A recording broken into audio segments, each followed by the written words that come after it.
From the forest of Monza to the tropical coast of Russia, welcome along to Sochi for round 15 of the Breakout Racing League Realistic Performance Championship and the Russian Grand Prix. We are here in the largest country in the world, covering over 17 million square kilometers along the shores of Sochi, the population and the popular tropical resort in Russia. Well, they played the host of the 2014 Olympics, but today it plays host to Formula One and the Russian Grand Prix itself. Let's talk about the circuit then. The Sochi Autodrome, built in 2014. The relatively new circuit has 18 corners, 12 to the right and 6 to the left, which makes up the 5.85 kilometer, 3.6 mile distance. The circuit has two DRS zones, one of them run into turn 2 and the other into turn 13. This will aid in overtaking at a circuit that is not notoriously overtakingly difficult, I guess, Let's see how it goes on so far today. With an average speed of 220 kilometers per hour, 137 miles per hour, and the low abrasion of the circus, the tire wear is not going to be much of an issue for the drivers, regardless for about the C5, the C4, the C3, with the C5 being the soft tire, the C4 being the yellow-wooled medium tire, the C3 being the wet-wooled hard tire, the tire set being the softest in Pirelli's lineup, and the intermediates and full wets are also available if the drivers need so necessary. Right now, it is clear and sunny in Sochi in Russia. We don't need any rain tires so far. Let's take a look at the championship then. It is tight at the top. In fact, they are tied on points, the two championship protagonists, Inside Port and Minico. Well, we'll see how that plays out, because Inside Port is not here today. You see Scartrix is filling in for the McLaren driver. 148 points apiece. Well, 10 points back from those two. Bailey in the AlphaTauri. We'll see how that plays out for him in the AlphaTauri team, because he now has to fend off from behind Deer Hunter in the Mercedes, up 3 positions a week ago. He's now 25 points back from the AlphaTauri himself. Taylor sits 5th, ahead of Mumu in 6th in the Alfa Romeo. 2 points back separates those two, but 10 points back from the Alfa Romeo sits Cookie in the Mercedes. And he sits 52 points ahead of his Mercedes affiliate teammate, I guess you could say, and the Williams of Solai Raptor. 9th is Ron. He goes up a position from last week, 2 points behind the Williams. We'll see what he can do. Crispy goes up 1 position. He is tied on points with the Ferrari. Ron Swanson in 10th.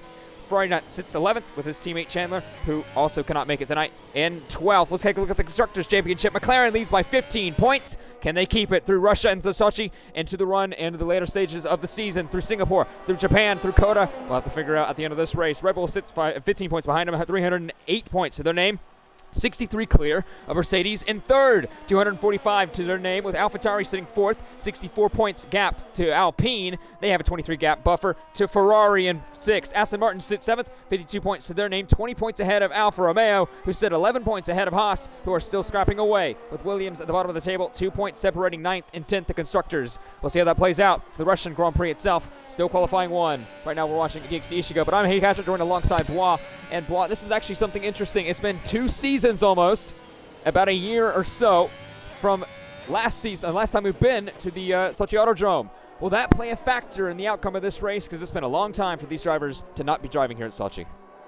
It could play a factor. I mean, the only recent racing we've had here was last night's F2 race, but I don't think that'll be a challenge. These drivers practice enough. Indeed, they do. So far through qualifying 1, we have a lot of drivers on the soft C5 compounded tire, except for Ferrari Nut and Crispy in the Alpine and AlphaTauri, respectively, both on the C4 medium tires. And if you do recall back to a week ago, the C4s were the soft tire at Italy. Well, let's see how that plays out, especially the low abrasion surface and, not very undulation. In fact, I don't think there's any undulation on this circuit at all. It's going to be quite easy on the tires. I feel like the most banking in this corner is that long, swooping left corner, but it's like reverse banking. It's like negative banking. Yeah. It feels. I think that's what it feels like. It does. I do agree with that. Right now, Etronha, he's back in the Ferrari after a couple weeks hiatus, and he goes provisional pole with a 33.3. His the man who actually kind of replaced him a couple weeks in a row in that Ferrari seat, DXC Ishigo in the Alfa Romeo. This time, it's a 51.2, his banker lap, but Ferrari Nut splits him.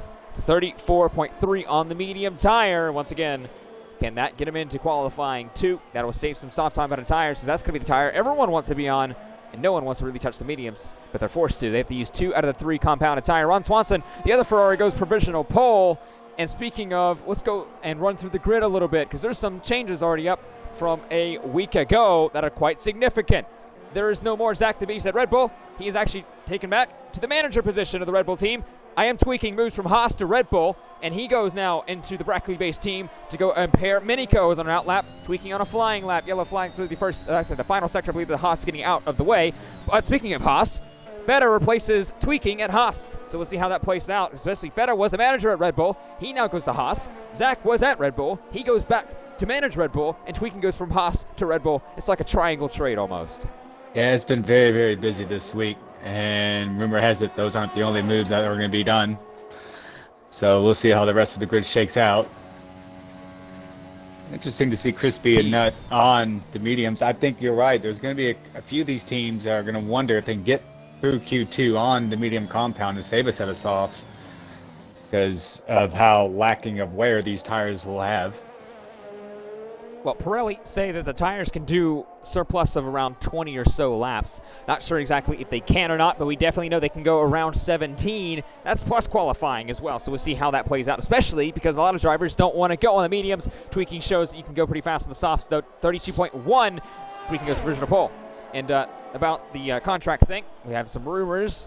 A lot of the grid is out of contracts at the end of this race. Into Singapore, we may see a completely different grid. Well, with that being the case, I mean, Tweaking's going to want to show that he's deserving of the Red Bull seat, and there's going to be others that are going to want to show that they're deserving of the current seat that they're in, or potential get a promotion to a different seat. So this is a pretty important race for a lot of people, especially the ones that are on the hot seat. Definitely, indeed. We'll have to take a look at how that plays out. But right now, it's a huge race in terms of the championship. Once again, McLaren, they are leading technically both championships as Minico is a little bit behind Port, especially due to the tiebreaker, because Port has won more races, I do believe. If not, he has more second places. I'm not exactly sure how that tiebreaker goes. Minico goes for provisional Paul by about a second, 1.1 seconds, 31.0 for the Red Bull. It's now a Red Bull top two. Ron Swanson sits third. Taylor goes to fourth. It's all to play for, and McLaren's, or I'm sorry, not McLaren. Mercedes is not too far back off the constructors' points. I mean, 78 points might seem a lot, but there's still enough races for them to still make inroads. Red Bull's been kind of, well, I would say sloppy as of late. So it's given McLaren a chance, and if they're one of the best drivers porting out here, this is an opportunity for Mercedes to perhaps close the gap. It definitely is. We have a chance to interview another race team principal this time. A week ago, you saw, if you tuned in, it was BRL Neymar in the Mercedes team, and we're hopefully going to get a word from Hoopalicious, the Alpine team principal, in a few moments' time. Scartrix goes up to P3. There's Hoop right there himself. And Hoop, make sure you include that little box on the top of the party audio so we can hear your voice. I got it. So, you good? Yes. Alrighty, well, you saw, especially from a week ago, the pace of the Alpine getting stronger, the pairing of, Ferrari Nut and Chandler not obviously showing up tonight because Chandler could not make it. Now you have Alphanesis and Ferrari Nut. Do you think you can continue that momentum you've had? Because you've had a lot of good finishes so far this season with the multiple race wins with DRC Jared, one with Chandler. Is it next for Alphanesis, Ferrari Nut? What do you see this place coming out for here at the Russian Grand Prix? Yeah, the last week with Chandler was amazing with that win. But yeah, this week we are missing Chandler, so maybe we might be setting back a bit, but with Alphanesis, I'm pretty confident he can at least challenge for good points, because I know he's actually a pretty good driver. So I have high hopes for him. Well, that's going to need something to happen throughout the rest of the season consistently, because right now you sit P5 at the constructors' table, 64 points off of AlphaTauri. Is that gap too far, or can you get it? I think we can, because I mean, our drivers have been really good this season compared to other teams. So I think it's possible. Anything's possible. I mean, we've won races, so anything's possible. That is definitely true. Anything is possible, and there's still around 10 races left to go. So, well, thank you for your time, and if you would like to say... Oh, Phantom! Into the wall, hard, big crash. That was almost an airplane crash as he hit the sausage curb going in. That was almost major. He has no front wing, but luckily he's still alive. Oh. And he did not retire in this race, so... Unfortunate for him in the moment, but he'll be able to regroup and have another go. So far, no retirees, other than Minico. Well, right now, you see Ferrari Nut in 12th, and Alphanesis coming on out laps. Just good luck to your drivers so far, and we'll see how that plays out for the Alpine team. So that was Hoopalicious, the team manager for the Alpine team. Let's see how they play out. 12th and 20th so far. But right now, Phantom gets back to the pit lane after that monstrous impact. That was almost scary for him. Bailey retires. I believe that's in the pit lane. Same with Miniko as well. Oh, I guess Bailey feels confident about that time. I understand Miniko retiring. We saw this in Monaco way back. People retiring and the pace changing. So I think Alpine can get P4 in the championship. They're not too far behind, and if they can run consistent, they have won 2 races. They could have won Hungary. They did win Hungary. Oh, they did. Okay, I couldn't remember. That was such a up and down race. So they have 3 wins of the year. If they can, they have certainly the pace, and certainly there's what seems to suit them. I know Monza, what isn't the case, is tracks that are mainly high downforce. So yeah, that's going to be maybe so. Because I mean, one big issue so far with the Alpine that we saw over the course of the actual Formula 1 season is the straight line speed deficit, especially from 2020, was a real thorn in their side. Well, you don't need much straight line speed in the next couple of tracks or so. I mean, obviously Suzuka being the next, Singapore, then Suzuka. Those two could be a strong Alpine track. If you remember a season ago, they were a really strong Renault track, with Singapore actually resulting in a podium for Bailey. yep. And starting deep in the field. I mean, both of you and Bailey did not start off ideally. And, I believe you started. I know you started at the top 10. I think Bailey didn't even make it into Q2. So, Probable. They still have enough time to make it happen. And by the way, Luciano going around the final corner now. He goes up to P6, puts his Aston Martin to the top 10. By the way, BRL Wraith is also in this time as well in the Alfa Romeo, reserving in for Mumu. And, well, he is right now invalidated at the bottom of the timing sheet, so he will be looking to set a valid lap. Ardell goes up to 16th. Right now you have the bottom 5 set, barring Wraith's lap time. Ardell, Raptor, Axe, Dixie Ishigo, and Wraith right now with Feta, driver at risk. And Crispy's the only one that's actually set a time on the mediums, and he has retired, so he's going to bank on that getting through. Everyone else is on softs. We talked about with Hoop, by the way, of Alphanesis can definitely challenge for some good points. He's put that Alpine up into 7th. Yep, and then his teammate is in 10th. I think they're pretty much safe, waiting to see what Rafe does. And he's in Sector 3, and he's off the pace, so it looks like he's getting ready for another go with a little under 5 minutes remaining in Q1. Is this a little bit of tactic that I see from Alpine here? Let's see. I'm not sure if this is a flying lap or not from Ferrari, but Alphanesis did give the toe to his teammate in the Alpine. We saw it a ton a week ago in Monza. Could we see it again here at Sochi? There's a lot of straights. This could definitely help out the Alpine team if it goes well. Does Ferrari not want to complete this lap? He has almost minimal battery going into the penultimate corner. A little bit of a mistake. Ooh. Almost loses the car again. Is an improvement from the Alpine. He had a little bit of help from his teammate. It is not an improvement. That is, that's pain. 0.055. One of those little two moments on the final 2 corners probably cost him.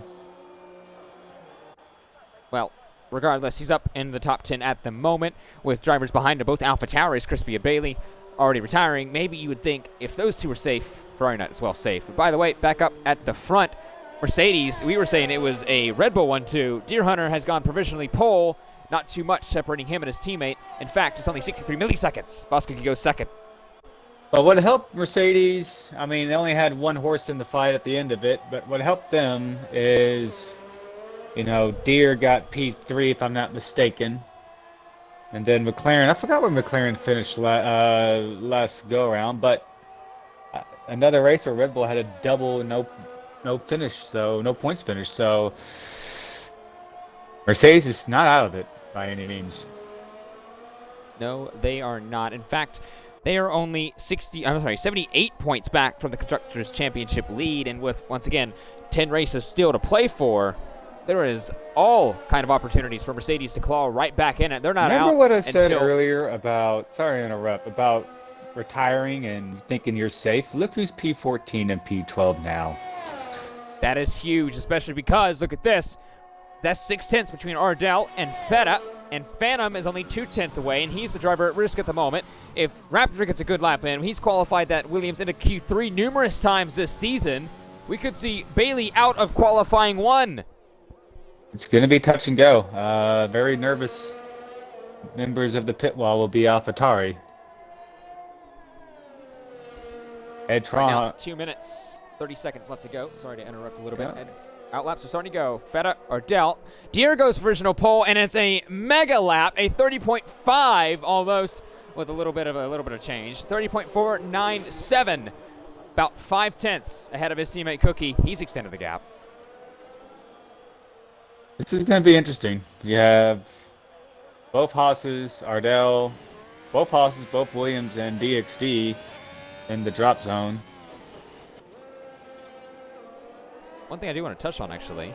Wraith is up into 10th. I just noticed that as well. Oh, DXD almost got a damage. I think he may have hit the barrier, but it may have been just. I think he may have survived that one. That was almost disaster for the Alfa Romeo. He'll come across to, I believe, start another flying lap if he has enough fuel, but doesn't he have enough battery? That's going to be all to play for as well. Axe is on an outlap once again. Raptor's on an outlap. Ardell and Feta both have started timing laps. You see Ardell going through into turn 5 in a few moments' time. Behind him, that's an Aston Martin, I believe, Phantom. Luciano's also on an outlap as well. There's a lot of drivers still trying to figure out their position. The bottom 5 is still not set. Phantom is the driver at risk. But look at this. Etron has splits with AlphaTauri. He retires in the pit lane, but there's still 4/10 that could separate right now. Phantom from P13. We could see Crispy out of qualifying if we have a mega lap from Raptor, from Phantom, from DXD, or from Axe. Don't forget him as well. He's had a monster of a qualifying season in that Haas so far. 21 points is Haas's points so far this season. 16 have come from him. And DXD's off the pace, so he won't be jumping. And trying to see if I think Feta's trying to bring his battery up. Yeah, he is. He's going to have enough time to have another go. Someone who isn't going to have enough time for another go if he doesn't improve this lap, I believe, is going to be Phantom once he gets through. Get over the flag. 30 seconds left to go. It's going to be now or never. Will Phantom even make the flag? We'll have to see. Here comes Ardell. Does he get down to the bottom 5? No, he doesn't, but he still has another chance to improve his time. Feta's going to go for another lap. Raptor's going through turn 1. Axe is going through into the middle sector. DXD Ishigo is going through the final couple of corners. He is out of qualifying. He is not going to make it to the flag. I don't recall. He's invalidated. I believe that Alfa Romeo will start 20th. Yeah, he didn't. Once he crossed the line the previous time, he kind of checked up. So. Oh. He did the same thing Phantom did. Hit the curb on the apex and propelled him into the wall. So yes, once again, that Alfa Romeo DXD is out of qualifying. Checkered flag's flying though. It's going to be all to this. Axe F1 is going to be the next one out of the bottom 5. Going to be to the flag. May have made a little bit of a mistake going into turn 13. Got a little bit too deep. Will that compromise his lap? He needs about 0.7 of a second to at least get to 15th, where Phantom is right now in the Aston Martin. Can he get there in the Haas? He's done it numerous times this season. Get himself into qualifying 2. He's gotten himself into qualifying 3 on some occasions. Can he get himself into qualifying 2 in the Russian Grand Prix ahead of the Uralkali Haas F1 team's home race technically? Oh no, also close. Only 0.4 adrift. Axe is only 16th. He does not qualify his teammate so far provisionally, but Feta is on a flying lap as well. He's going through the final couple of corners. He's going through 17. In a few seconds' time, he has the penultimate corner behind him, I believe, is going to be Luciano. He's going to pit. He's going to off his lap as well. Feta around the final corner. Can he improve? Can he beat his teammate to the line? He does. 16th. Raptor gets 17th. Feta crashes across the line. Raptor splits the 2 Haas's. Can Ardell get out of the bottom 5? He's the last one. Can the Williams get into Q2 and the Russia? No, they cannot. Feta had a really good Sector 3. Sector 1, Sector 2 was even. And then Sector 3, he found 0.3. And you can tell how hard he was pushing. Unfortunately, well, he gave it everything he had. I tell you, the team that looks at that and breathes a sigh of relief is AlphaTauri. They do indeed. Well, qualifying 1 has come to an end. Deer Hunter, Boss Cookie 1-2, Miniko Tweaking 3-4, Scar Tricks, Taylor Clan 5-6. It looks like a Mercedes, Red Bull, McLaren day. It may be that. Luciano 7th, Alphanesis 8th, Ron and Wraith rounds out the top 10. Ferrari Nut 11th, Crispy, Etron, Phantom, Bailey. That's your top 15. Bailey barely sneaks in by about 0.3 of a second. Feta, Raptor, Axe, Ardell, and DC Ishiko all are qualifying. 2 Haas's, 2 Williams, 1 Alfa Romeo. 1 session down, 2 to go. Crispy was the only one that made it in on mediums. That's going to help him tire choice-wise for qualifying 2 and qualifying 3. He's going to have, I believe, 4 fresh tires if he gets into qualifying 3. 3 if he does not. Oh. A little cloudy. Little rain. It is raining. Doesn't Well, that's going to affect the session a lot. Well, unlike the last previous times, we don't have a weatherman. He's not in the car anymore, and everyone's starting to go back out now. I'm thinking that it's going to get a lot heavier at the end of the session. That's what everyone's going in. Some are even on the medium compounded tire, those being Luciano, Boss Cookie, Bailey, Minico, Alpha, Nisus, Tweaking. Everyone else has gone for the soft tire, the C5, those being Crispy, Taylor, Ferrari Nut, Wraith, Deer Hunter, Entron, Phantom, Scartrix, Ron Swanson, and BRL Wraith. And look at this train exiting the pit lane. Well, we'll find out. You remember Austria? You know, we had a handful of people go into turn 1 when it was just starting to rain and crash out. So this is going to be very, very tense to watch. This is going to be entertaining. It will be.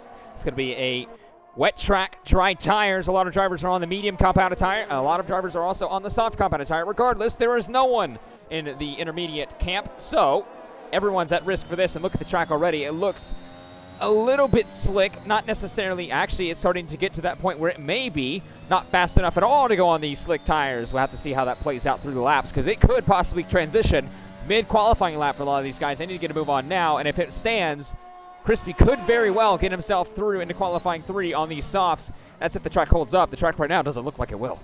No, it looks like it's getting wetter by the minute. Just the question is, can they keep at least some heat in these tires? I would suspect the soft tire is going to be the one he wanted to be on, and looks like it's starting to slowly puddle up. It may be already too late for these softs or in medium tires to even try and get around the slab without, I guess, expense of crashing into a barrier, and we'll have to look out for that, especially through turn 3. Crispy's going to start the flying lap. He's going to be the first one to the line. That's going to be the prime determinant of if this track is wet enough. And Ferrari Nut has crashed at the exit of turn 18, and we said the track is getting wetter. It looks like it's already claimed 1. Well, you're kind of forced to, if you cross this line, you're kind of forced to go with your lap. And there's already spray being produced. There's the decision. DRS disabled. Qualifying is not going to go slick. We're going to see intermediates in qualifying 2. Will we see these tires, though? Will they get a good enough lap for these drivers to even think about going out again? I think a lot of them right now. Crispy almost loses the car. That was almost detrimental to his qualifying session. He could have been ending up at the barriers, just like Ferrari Nut in the Alpine. He'll start 15th. He almost lost it again, does Crispy, going into the middle sector. He's going to be into turn, I believe, 10 in a few seconds' time. He's going to have a little bit of a breather, but watch out for that braking zone. Into turn 13, it could be slick. We could see him into the barriers. Hey, Traha actually pits, and I'm going to assume we're going to see him go on intermediates. I don't think, I didn't catch if he had any damage or not. I don't think so, but I believe he didn't even start his flying lap before the DRS was disabled. At that point, he just put on, he's going to go on the intermediates. Crispy almost loses the car, kind of just wrestling it through. It reminds me of, well, there he goes, Entrona on the intermediates, but you can definitely relate to this, though. It definitely reminds me of a certain Marco Andretti at Detroit. Yeah, and that was crazy. That was, the rest of the grid, can they hold up as a yellow flag? I believe one of the Aston Martins have spun around, and I believe one of the Red Bulls have spun around at the exit of that corner there. Crispy goes a 48.5. That's the one who spun. It was the AlphaTauri of Bailey. Who gets it on the track? Scartrix goes about a second faster. Minico goes 2 seconds faster. He goes in the 46.9 on the medium compounded tire. Is this going to be the lap to beat? Is it going to be beatable in the intermediate tires? 146, that's roughly 16 seconds slower than what we saw in Q1. Well, whatever happened in that last couple of corners through 14 has brought the rest of the field in, starting with Cookie and going all the way down. Luciano is, I believe, going to continue his flying lap. Yes, he stays out. Phantom going across the line. Same did Tweaking, Crispy, Scartrix, and Minico. Oh, Tweaking loops at the exit of turn 2. keeps it out of the barriers and still will be retained in qualifying. Ed Tronha is going to be out on a flying lap on the intermediate tire. That's going to be the prime determinant. That's going to be the one to watch. And, Nico about lost it. Almost lost it a second time. That was an AlphaTauri running extremely wide. I believe that was Crispy. Thankfully, I believe he kept it out of the barriers as well. Teammate Ron Swanson switched to Inter, so has Boss and Taylor Klein and Alpha Venice. It was worth a shot, but it was pretty evident, even just coming to the line, that slicks weren't going to work. Yeah, it was a gamble a lot of these drivers tried to face, and unfortunately for Ferrari, it didn't pay out for the Alpine team, especially his side of the garage. Thankfully for Alpha, they can try and go again with him and see how it goes out in the intermediate session. Right now, Tronha is going to be the first one to cross the lap to start a flying lap on the intermediates. The provisional pole is at 46.9. That's the lap to beat. Is it beatable in the intermediate tires? We'll have to find out. How much slower was the slicks? Well, Tronha's going to be starting his lap now. And it was quite funny, by the way. You said it was going to be like reminiscent of Austria. It's exactly Austria. Yeah. We had Taylor Klein, I believe, crashed in P. Oh, his Phantom has crashed. Phantom has crashed. That is, I believe, that part in the of the entrance track of 13. It is. That part of the track, so many were losing control. It's a heavy braking zone, and also you're not going in a straight line. You're having to jog it to the left, and the car you just can't control it. That's where Bailey spun, and I think I want to say 2 others spun a couple moments ago. Tronha got purple sector into sector 1, and that was even with a little bit of mistake through 4. He ran a little bit wide in 3, had to catch the car a couple of times. Maybe it's going to be decades faster. The intermediates, can we see just who's going to be quicker on the intermediate tire? Right now, Phantom is going to start provisionally P10, but he's out of qualifying, and I think that lap is going to be beaten in the intermediate conditions, so he may start P14 just in front of Ferrari and the Alpine. I would suspect you're likely right, as Ed's going to come down here and finish sector 2, see if we get another purple time. I believe it may. We do. Yes, it is a purple sector. Only adjust, though. Maybe it wasn't a purple sector. Well, we'll find out in about, 20 seconds? Something like that, give or take. Going through the final chicane before the penultimate corner. It's going to be really difficult come race time to navigate these corners without getting a time penalty, especially these two right here. It's going to be difficult running wide a couple of times. Going through the final corner into 18. Is it provisional pole for the Ferrari? It's a 46.1, so it is barely faster. But Ed Tronha had a couple of mistakes in his lap that he will definitely want to try to recuperate, and he may go faster. Let's see how that plays out. Taylor goes provisional purple sector 1 in the McLaren. And we'll probably see these drivers do multiple laps on these runs. The car tends to get better as the tires get more heat in them.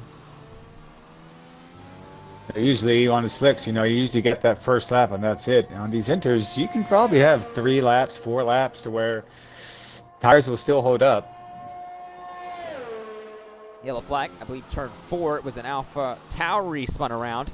They've got that going again. Not sure exactly which one it is. They've spun around again the next corner. I believe are actually either letting one by. Taylor got another purple sector 2. This time it stayed, so it wasn't provisional. This one was actually a purple sector 2. Another yellow flag. I believe that is just another car getting let by that AlphaTauri in the second sector. But here comes Taylor, and a couple of corners left to go. 2 more, 17 and 18. Can he get that provisional pole? Remember, he won back in Holland a couple weeks ago. Had an up-and-down race in Monza. He wants to make that a little bit better. He goes up 43.7, absolutely demolishes that provisional pole at McLaren. There's a lot of cars that are, let's just say, very nervous looking. I wonder if these guys have their dry setup and are just rolling the dice with it. Possibly. I believe a Mercedes coming to the line. That is Cookie. He goes about 7/10 faster than Taylor, and he goes provisional pole. Ron Swanson goes up to P3, past his teammate by about a second, so it's now a Ferrari 3-4. Minico sits 5th right now, but remember that was on a medium set of tire. He's going to the line in a few moments' time, I believe. Bailey goes up to P5, gets past Minico in the Red Bull. Actually, he's just started his flying lap. Tweaking's going to the line in a few seconds' time. Deer Hunter is in 12th right now. He's going to the line in a few seconds' time in the intermediate conditions. Once again, We've seen a up and down performance from the Mercedes. They want to try to increase what they can get points-wise. We talked to Cam a week ago. Neymar, the team principal for Mercedes, he did the best he can. He said they can try to go and prove they are definitely deserving of that Constructors' Championship. They have a long way to go right now. 78 points back. Well, that's going to help being 1-3. Yep, Mercedes is 1-3. You got McLaren 2-10, and Red Bull is 9th and 12th. So right now, things are looking good for Mercedes. When they can put it together. Oh, he has not. Okay, well, when Mercedes can put together race weekends, they have the ability to go finish 1-2 in every race. We've just not seen that often this year or this season. Yep, that is definitely something that they've talked about numerous occasions, and they've tried to fix it as much as they can. Unfortunately, they've just not had the time to, I guess, to show it, the results to show and prove that they've been working on that. Minico goes purple sector 2, but one thing we do want to touch on, Alphanisas goes up to 3rd, and he's not that far off of Taylor Clan. 0.2 of a second separates the McLaren from the Alpine. Well, Hupalisha said not too long ago when we interviewed him, oh, that's a Ferrari going way deep, and probably even, I think he actually came out of the barriers. I think he's okay. I think but the he said yellow Alphanisas has a good for chance Alpha. to fight it, and they'll do what they can with it. Alphanisas goes 3rd. Minico goes provisional pole by about 0.4, a 42.6.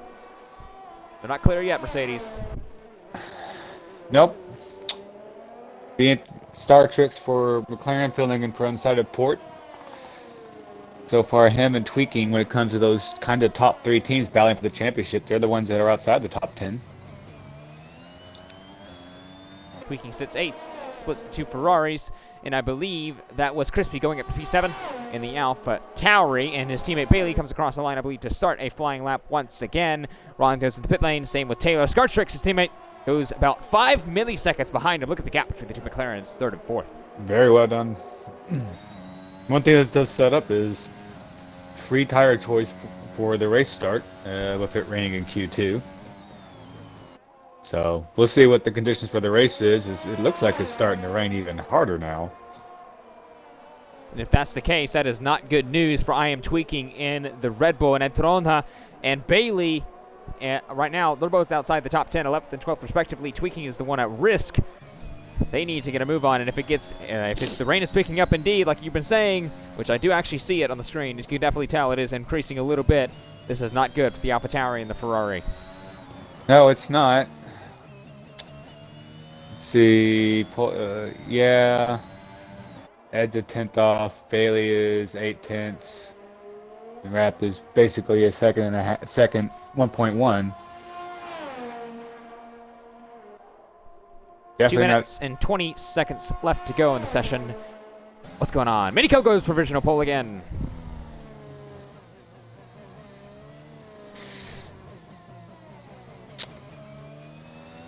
Yeah, I think Minico and Boss Cookie, the top 4 can probably just go ahead and retire. Taylor's got wet selected. I had no clue why. Maybe do some wet running. Nope, maybe he just retired in the pit lane, so just negate that statement. Bailey comes across the line in a few seconds' time. Tweaking goes across the line and improves up to 9th. Crispy, I believe, just improved up to 6th, and that's going to be horrible for Bailey because he invalidated on the penultimate corner. Like I said, it's going to be difficult in the race for those 17 and 18 corners to stay on the track sometimes. If you run a little bit wide, that invalidation can sneak up on you. And it did for Bailey indeed. Deere goes P4, splits the 2 McLarens. How will that play out right now? It looks like the gap from 1st to 10th is 2.5 seconds. Luckily for Bailey, he did not get the dreaded, you're validated this lap and next lap thing, so he's still valid for now for his final go. Watching Ed Traha here. Going through sector 2. I don't know. How many minutes is left? I'm not aware. I wonder, there you go. 54 seconds left. Okay, there you go. Wraith shouldn't have enough time to get here. Going to be close. Bailey invalidated again, and Bailey is going to be out of qualifying. He's not going to get back in 54 seconds, I don't believe. No, he won't. That may be it for the AlphaTauri. Let's see what Ed Traha did. I did not see what he did at the end of sector 2, but he is... Oh, he's out of fuel, so Ed Traha is... invalidated as well. So let's see if Wraith will be able to start his flying lap in time. Can't tell what all the yellow sectors. Yeah, he is. He will. So It's about 16 seconds clear. well, it's not going to come down to him. He needs to find... Ron is still on a flying lap, I believe, as well. Okay, well... Ron should just go ahead and just back out of it. Checker flag is flown. So right now, it looks like that is going to be it for qualifying 2. We still have 2 drivers below the bottom 5. Now, Bailey has retired to the pit lane, so the AlphaTauri is out of qualifying set for Ed Tronha in the Ferrari. And Ron Swanson is going to be him. He's at risk from Wraith in the Alfa Romeo. It's going to be up to those 2 drivers. Phantom and Ferrari Nut also out of qualifying. They crashed out prior to this. So it's going to be Ferrari Nut 15th, Phantom 14th. Wraith, as it stands, sits 13th. It's going to be a him for the lap. He needs about 1.1 seconds or so to get on level with Ron Swanson, who's going through into turn 17 in a few seconds' time. And 10th, once again, the driver at risk. Can he improve and made himself clear into the top 10 shootout into qualifying 3? He's had a little bit of a trouble. I think he has actually backed out. Yes, he has. So he's going to go P10 at the moment. And Wraith has... Wraith. Oh, what a save! He has his hands full. His hands are absolutely full. We're seeing a lot of puddles now starting to show up on the track. And yeah, he just needs to abandon. He's 1.3 down from his fastest lap. To quote Charles Leclerc, and ironically the similar car, it's raining too much. That it is. If memory serves me right, and I'm talking in real life circumstances, this is probably the first ever time it's rained in qualifying at Russia. And Wraith is still trying not to wreck. Oh! I mean, wow. It was close between him and Luciano, but that is going to be it for qualifying 2. Ed Tronha, Bailey, Wraith, Phantom, and Ferrari Nut are all into the bottom 5 and out of qualifying and will take no further part into this Russian Grand Prix qualifying setting. The top 10 shootout is up next. 2 sessions down, 1 more to go. Who gets pole? And the Russian Grand Prix is going to be a wet one. Let's see if the conditions change.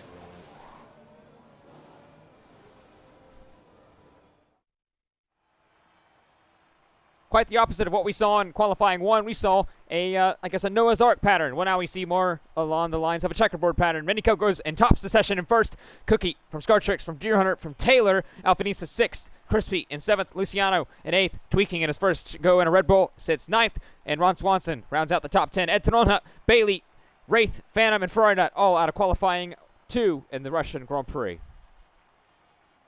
You know, if the rain would have just held off for 1 more minute, those slicks would have worked in the beginning. True. It was worth the gamble. Ferrari Nut will probably say otherwise, but and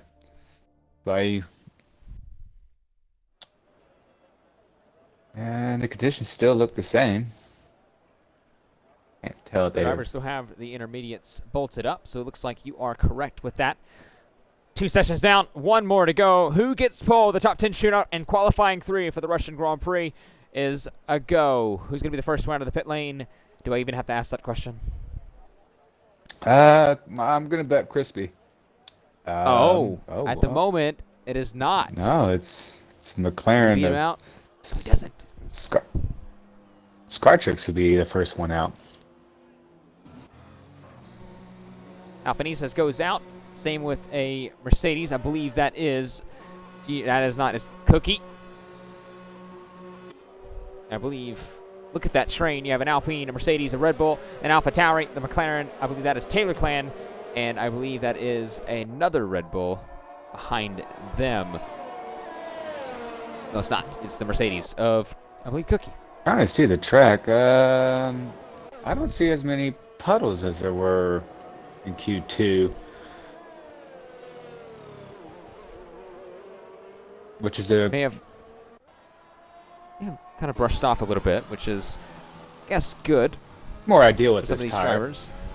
Yes, indeed.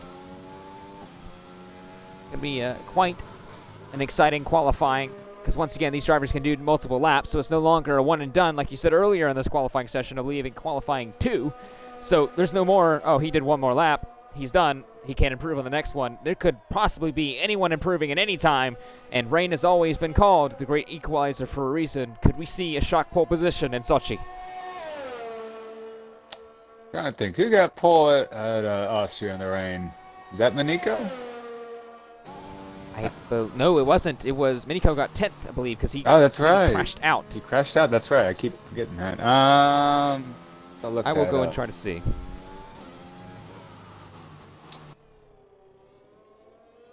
It was Zach the Beast. Oh. For a second, I thought Miniko was already crashing. Now he's just weaving and putting warm heat in his tires. Kind of a scary thing to select and see. He's just going, oh no. Well, it's happened before. You think back to Imola. Mick Schumacher would like to see your location. Do not disturb. Scartrix and Taylor Clan both start their flying laps. The McLaren, and actually, well, Taylor Clan's about to go to it. Now he starts his flying lap. Alphanesis does as well. Same with both Mercedes of Deer Hunter and Boss Cookie. Now you're going to see the AlphaTauri. That's going to be Crispy. And then both Red Bulls in a few seconds' time. Ron Swanson is going through that chicane in turns 16 and 15 in a few seconds' time.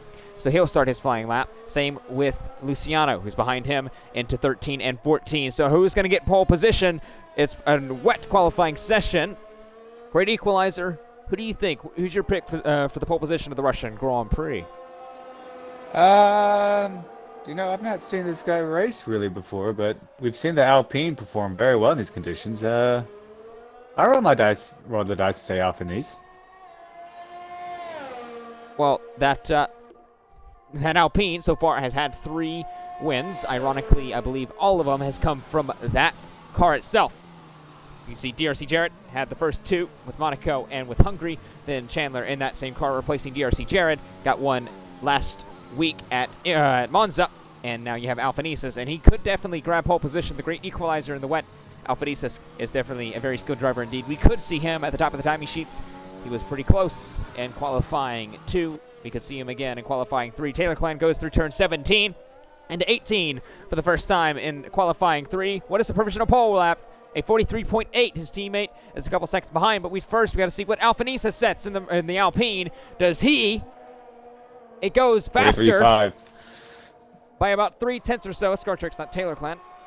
Taylor Clan is going through it now in a few seconds' time. We have both Mercedes in front of Taylor Clan. Who goes faster between the 2 pairing? Deer Hunter goes a 43.3, about 2/10 quicker than Alphanesis. I think Bosco, you may have invalidated. Taylor Clan goes a 44.2.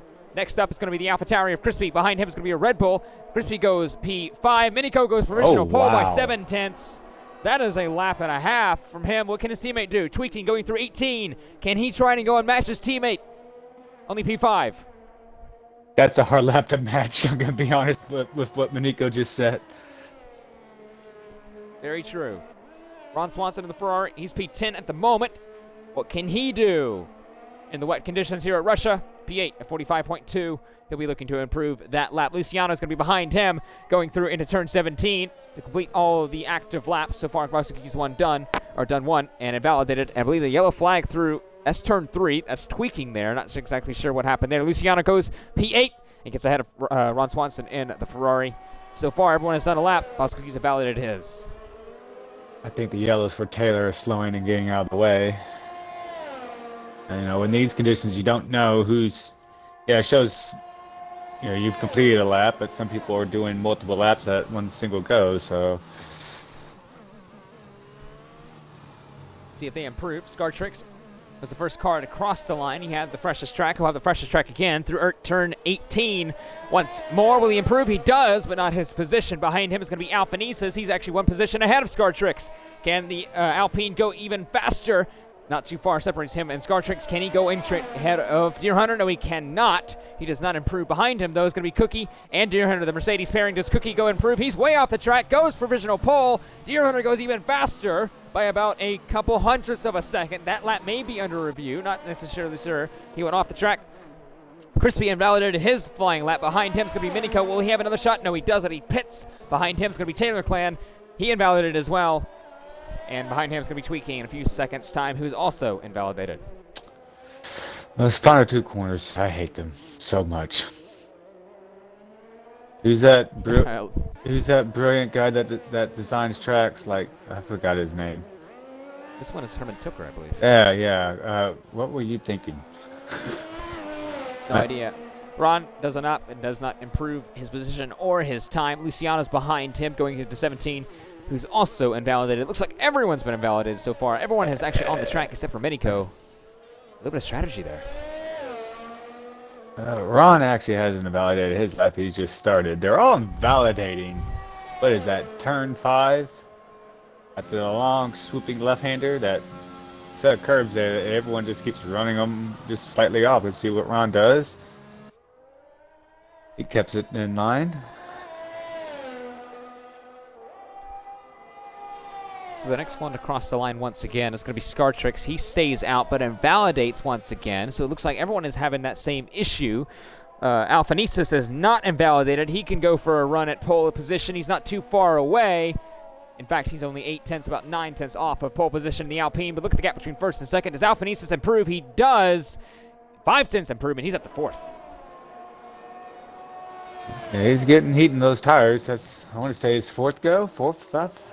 Let's see. It is, I believe you're actually right with that. It says 3, but he has that outlap as well. Both Mercedes cars pit. I believe Crispy is going to go in pit as well. Yes, he does. Taylor Clan may do the same thing. No, he's invalidated. He'll stay out, though, for another flying lap. Behind him is going to be I Am Tweaking and the Red Bull. He's not invalidated this time, should I rather say. Here comes him through turn 18. Once again, can he improve? And he's 1.4 seconds for provisional pole. He does improve up to 5th. He gets about 5/10.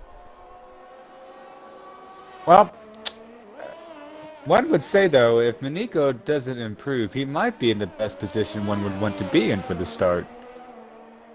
Russia's one of the... Wait a minute. Go I saw ahead. the gap, though. Look at the gap between him and Bosky. 2 milliseconds. It's In the top 3, separated by 23. And Alphanese is not that far off. He invalidated on the lap he's currently on. Minico is going to be starting a lap on a fresh set of inters. Same with Crispy as well. Crispy's still in the pits. I believe they're waiting for the last possible second. Have no fuel in the car and go as light as you can with the most rubber. Sometimes that plays out, other times it does not, but to see how that strategy works. We see Taylor, though, he's still gone out on these I guess he hasn't changed his intermediate tires yet. He's still on that first set that he came out of qualifying, the garage begin qualifying 3, should I rather say. Yellow flag, I believe that was a car letting another one through. Maybe Ron letting Tweaking by or vice versa. I'm not necessarily sure. Around the final corner, I believe that is going to be Minico to start his flying lap. Alphanesis pits. Taylor Clan drifts. It's all kicking off here in Russia. Did you make that intentionally, Ryan? No, not at all. Kinda hard to tell how much time we have left with so many yellow sectors popping up. Not a big 2 fan minutes. of that myself. There we go. 2 minutes to go. So drivers need to get out of pit lane if they want to set a flying lap in. It's going to be close for them if they want to do one flying lap. To the line next is going to be Ron Swanson of the Ferrari one. Now he went up to P8 momentarily, and then I believe Crispy and Luciano both set better laps last time through. So Ron Swanson is once again down to P10. Can he try and improve that Ferrari into a higher grid spot? He does not, stays P10. And I believe the car behind him is actually going to be Minico. No, actually it's going to be, I'm sorry, I Am Tweaking. Minico's going to the middle sector. And does Tweaking, he actually pits. And I believe that's going to be his qualifying over, actually. He's not going to have enough time. Yeah, he's out of fuel. That's why he was going so slow on his in lap. Coming into That'll the do it. sector 2. Nico's 3/10 faster than both Mercedes, or he's actually 3/10 up on his time, so. Well, let's see how it plays out for him. Remember, he actually, I believe, got pole position a week ago, unless I was wrong. I'm not actually sure if he did or not. Regardless, he's had a plethora of pole positions ever since getting into this Red Bull racing seat. He wants another one. And what better place to do it than the Russian Grand Prix? He said he likes the track as of late. He has a better chance to go provisional pole. Does he go provisional pole by 5/10? He does, a 42.8. I'm sorry, 42.0. What a lap there. And he'll still have enough time to set another lap with approaching 30 seconds remaining. Both Mercedes are about to start their laps. And then I believe that is Taylor Clan behind. Yes, it is. Scartrix through turn 4 into 5. He's on a flying lap as well. Behind him is going to be Crispy in the Alpha Tauri. And does Taylor improve his position? Not that I can see. Stays P6. The line in a few seconds' time, though, is going to be Ron Swanson. Is now or never for the Ferrari. He won't 3, make 2, it. 1. Session is done, so he has to improve on this lap, or it's now or never. He does improve past Crispy up to 9th, and it's down to Luciano. He's now going to be approaching turn 17 in a few seconds' time. 1.8 off a pole. He needs 4/10 to find and to get past Tweaking. He pits. He is out of qualifying. Will start at least minimum P8. Actually hits the barriers going into the pit lane. That's going to be Scartrix, I believe, the driver up next, going into turn 13. Behind him is going to be Crispy. Who gets the better lap out of those two? Scartrix 4th. Crispy right now is in 10th. He wants to get a way better lap. Remember, he pitted. He has fresh intermediate tires to boot. Can he get a better lap than his lap right now? He's 2.1 seconds off a pole. He wants to be a lot closer. Remember, pole position, 42.0. It's a great equalizer. The wet conditions could mean anyone could get pole. Scartrix doesn't, though. He's going to pit, and is going to, I guess, what? Withdraw from his lap. My brain didn't work there. Crispy, though, through turn 18 now. Can he improve his lap? He does, up to 6th. Gets past Taylor Clan and Tweaking. Next up to the line is going to be Mercedes. Minico goes even faster, a 41.8. What a lap. Can Cookie improve? I don't think so. He was up 4/10, but yep, he gained 4/10. Wow. But Minico is just at another level right now. And here comes. Deer Hunter's the last one that could possibly charge him. Can he do it? He's 18ths back. Can he get him ahead of his teammate? He does, but he's 2.5 off a pole, and that should do it here in Sochi. Minico fights off the charge from the two Mercedes. The Black Arrows, as they are, they're going to have their hands full with this man. He's in another level. Well, that was surely entertaining. We'll see if Minico can hold him off on the run down to turn 1, or no, that's technically turn 2. Of course, we have Let's to see. It's going to be close.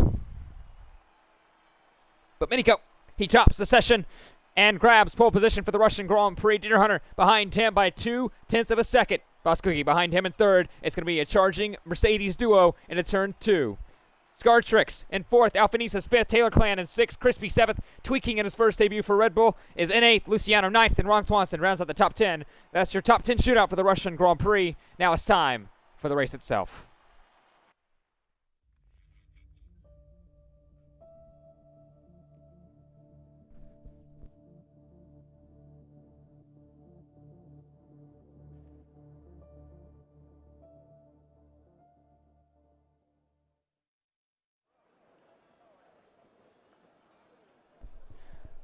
The rain has gone away, and now the sun is still trying to peek through. There's still a little bit of clouds here in Sochi for round 15 of the Breakout Racing League Realistic Performance Tier. And remember, Cookie and Scartrix on the medium tire. That's going to be crucial for the Mercedes duo, especially how they go about chasing after Minico in the Red Bull. They're going to have a long charge. Taylor Clan also going medium so far as well. Remember, I believe, actually, since everyone has gone through, they have a free choice of tire. I actually forgot about that. I'm a little bit, off the pace a bit. So actually, now the top 4 have gone the medium cup out of tire.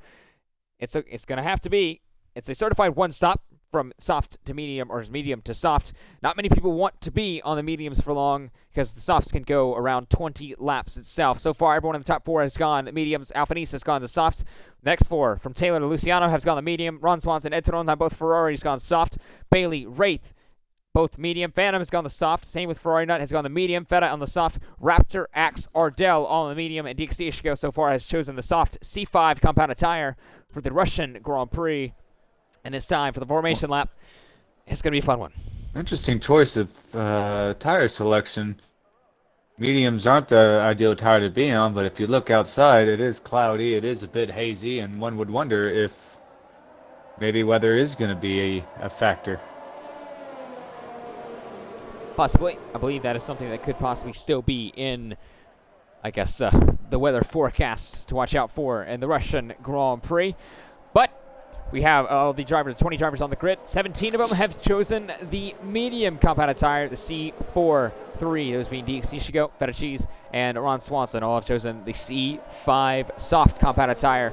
Like we said, it's been 2 seasons since we've been here at the Sochi Autodrome in the BRL Realistic Performance Tier. The last being in the first season of Realistic itself, Season 5 overall of the Breakout Racing League. It's going to be a whole different storyline compared to that first season. In the first season, we had Baraps versus Taylor. Now we have Minico versus Port. Unfortunately, Port is not here, so it's going to be Minico versus, right now, the charging Mercedes. But one thing to look out for, though, penalties is a huge thing to look out for. Huge. There has been a plethora of drivers driving penalties over the last couple of races here at the Sochi Autodrome. To note, Formula 2 had a ton of people only a night ago, just yesterday, with a ton of penalties. So that's something to look out for as well. But one thing to look out for that's even more, I guess, higher than that, especially if you're this man, Minico. Only 33% of drivers have won from pole position. And the main reason of that is because, well, they gave a huge slipstream to the run down to turn 2. Well, Minico has not one, but 2 Mercedes behind him, and he has actually Scar Tricks, so technically you could say 3 Mercedes-powered cars behind him getting slipstream down into turn 2. Who gets there first? That's going to be the main call. Well, if you look in the commentator chat there, Katra, that might show the reason why they're going to mediums. Rain and 10 to 15 by Zach the Beast. Thank you, Zach. Well, that's definitely exactly why they've all gone the medium tire. But my main question is, if it's in 10 to 15 minutes, why not go soft? I was thinking the same thing. I really was. Well, I mean, here's the thing. It depends how heavy it's going to rain. It says 10 to 15, but if it shows up in 15 minutes and then it lightly rains for 5 minutes, well, and then the soft tires at that point, they're already worn out, and then, you know, they're already not in ideal shape. So we'll see. We'll see indeed. Weather's on the horizon. The drivers are ready. It's the Russian Grand Prix. It's round 15. And it's lights out and away we go. And it is a very tentative start from Minico, but look already. Deer Hunter is going to grab that slipstream going down into turn 2. Who gets there first? It's going to be Minico with the 2 Mercedes-powered cars. Look at Scar Tricks. Already making it 3 wide going down to the turn 2. The 3 Mercedes-powered cars. Don't count on Taylor in the back. 4 wide going down to turn 1. Turn 2, sorry. It is Minico from the Mercedes. Now look at this. The second Mercedes Scar Tricks fighting. That I believe was actually Deer Hunter. Alfa Nisas barely gets ahead of Deer Hunter. And around goes a car. I believe that is going to be DXC Shigo. He gets contact at turn 2. So Minico from Cookie, from Deer Hunter, from Alfa Nisas. He gets ahead of both McLarens. Scar Tricks and Taylor tweaking up to 7th. Crispy, Ron Swanson up in position. Luciano to 10th. Crispy almost into the back of the car in front of him, that being tweaking. He's now down and under pressure from Luciano. Is that going to be? No, he's not too far back this time. But look at this. Down in the turn, I believe, number 9 or 8. It's going to be Bailey. I'm not sorry, Bailey. Etronha on Luciano.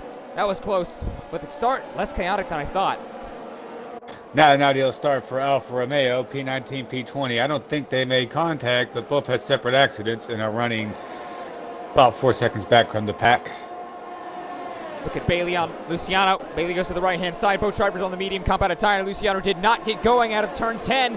And Bailey's going to get right past him, but don't look now. Phantom's not too far behind his teammate. Actually goes down the inside, side by side for the Aston Martin pair. And I believe that's why. Damage to the right front end plate for Luciano and the Aston Martin. That's going to be detrimental to his race around the outside going in to turn 14 and 15. Going wide, that being Williams. We're almost 3 wide with the 2 Haas's in the Williams car. Acts ahead of Feta, and Raptor goes into 17th. Ardell up to 14th. It's been chaotic in the back. It's been quite tame up front. Very tame up front. Luciano pits. Obviously adjusted the damage. Very, very timid. About, what? It's about 8 tenths separating most people up front a piece. Bailey gets past Edron on that battle for 10th, and Edron gets it back, and Beto, they're going side by side down into turn 3. Wheel to wheel, the 2 Italian teams, the Alfa Tauri on the outside, the Ferrari on the inside, now the inside for the, actually, the swap array around, almost a little bit of contact, maybe there was a little bit of contact. Bailey gets up to 10th, Ed to 11th. Biggest mover so far is Ardell, P19 to P13, up 6 spots. Axe is up 4, he's in 14th.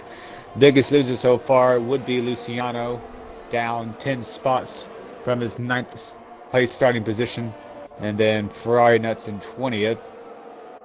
He's down 5. This would happen to him. On board with Scar Tricks. He's going to make a move, trying to look for this move on Alfa Nisas, a little bit too far back this time, but the McLaren still looking. Remember that straight line speed deficit. Alfa Nisas almost losing the car a little bit through 13 into 14, but he stays in front. of the McLaren crucially, but DRS is going to be enabled in a few seconds' time and going through. It's not going to be activated until the second part of the lap around turn 10. But right now, it's going to be crucial for Boss Cookie to stay within that DRS of Miniko. Miniko is barely, almost so close to getting out of it. Boss Cookie has to use a little bit of his DRS to stay within. He's starting out within 8/10. He's now getting closer. How close can he get? He has DRS, actually. He's going to go looking for the slipstream. Not enough battery, though. Not close enough. But Scartrix gets past Alphanesis. He just flew right by him. The DRS is very, very powerful in the first straight. It is indeed. Beta gets past Supply Raptor. DXC should go past BRL Wraith. The Alfa Romeo swapping position in 17th and 18th, respectively. And now it's time for Scartrix. Can he go chase after Deer Hunter? Supply Raptor past Feta Cheese. Battle for 15th. Williams ahead of the Haas. Now there's a checkerboard battle with Ardell, the Axe, the Raptor, and then DeFeta from 13th to 16th, respectively. But now look at Taylor. He's pressurizing Alphanesis from one McLaren to the next. As McLaren's all over the place. They have a constructor's fight to win. Tweaking right now is sitting behind Taylor. 7/10 adrift. Right now, front Miniko, good on his battery, but the Mercedes, they're burning theirs. They're in the 20s. So we'll see if Scartrix can slowly reel them in. Hey, someone Close enough. No, I'm surprised. I thought with the softer tires, we could maybe see Ron move up the order, but he's moved up only 2 to be P8. Axe gets past Ardell. Phantom gets past Bailey. Battle is all over the grid in the back half. But right now, the battle's up front. Once again, Deer Hunter is actually closing in. Now he's going to be within DRS. If he can hold it through 17 into 18, it's not going to be a DRS train, as it were, from Miniko to the 2 Mercedes. He's still going to have to try to fight off. But you said the battery levels of the 2 Mercedes crucial in this fight against the Red Bull. Look at this, though. He's gaining on him with DRS, with Slipstream, with ERS. Can he try to go for it? No, he's too far back once again. He's going to try to make this move as soon as he can. Miniko is just going to make this car as wide as he possibly can. It's 2 opposing strategies, but Deer Hunter's now out of DRS once again, 1.1 seconds. Alphanesis is still trying to chase after Scartrix. Taylor Clay not too far behind him. I would say Miniko needs to be very, think about the championship. Yeah, he's P1, but his main rival is not here in 3rd place. Currently, it's not in the points. So Miniko does not need to put himself in a situation that could throw him a golden opportunity to gain distance out the window. Well, in order to do that right now, as Ardell gets past Axe once again, he's still going to have to try to fight off Boss Cookie as best he can with this DRS train he has, basically, because Deer Hunter's still within that DRS train. But Cookie is still within about 7/10 of a second, still once again too far back. He just can't get close enough. That DRS is helping him, but his DRS isn't. Nope. Late on the brakes going into 13. Luciano will pick up the first penalty, a 3-second penalty for going wide, cutting corners. You get 2 warnings, and then on your 3rd one, you'll get a 3-second penalty. Those will start to rack up. Ardell went down a couple positions. In fact, he's actually going to be pressurized by Feta Cheese in a second, and actually he's getting... No! Feta has been spun, and contact made. He hit the back, I believe, of Raptor. I'm not sure if he has any side pod damage. Ferrari Nut is out at turn 7. That's a safety car. Car deployed. Well, what do you do here? Do you stay on your mediums knowing that the rain is coming, or we think it's coming? We've done 4 laps. I'm sure everyone's doing a weather check. But this is essentially a free pit stop.